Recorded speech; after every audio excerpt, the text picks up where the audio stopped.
अजित पवार पुण्याचे पालकमंत्री झाल्यानंतर विकास निधी मिळत नसल्याचा आरोप शिंदे गटाच्या जिल्हा नियोजन समितीच्या सदस्यांनी केलाय। भाजप आणि शिंदे गटाच्या या नेत्यांनी पुण्याचे जिल्हाधिकारी राजेश देशमुख यांच्याकडे अजित पवारांची तक्रार केली आहे।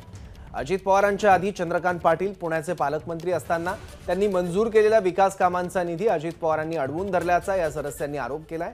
तर दुसरीकडे राष्ट्रवादी काँग्रेसच्या सदस्यांनी मागणी केलेल्या कामांसाठी तब्बल 800 कोटी रुपयांचा विकास निधी अजित पवारांनी मंजूर केला।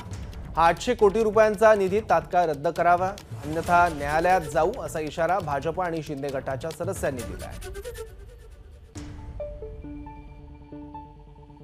की 65 ते 70% निधी हा अजित पवार गटासाठी ठेवलेला आहे आणि 20% निधी हा दादांनी स्वतः त्यांच्याकडे ठेवून 10% निधी फक्त आमच्यासारख्या कार्यकर्त्यांना दिलेला आहे। जशी त्यांना स्वतःला पुणे जिल्ह्याच्या विकासाची काळजी आहे तशी आम्हाला सुद्धा काळजी आहे। आमचं म्हणणं एवढंच आहे की आमच्या वाटेचा निधी आम्हाला मिळाला पाहिजे। जर तो निधी आम्हाला मिळाला नाही तर आम्ही कोर्टात जाऊन या निधीवर कसा थांबवता येईल ह्याच्याबाबत विचार करत आहोत। एबीपी माझा, उघडा डोळे बघा नीट।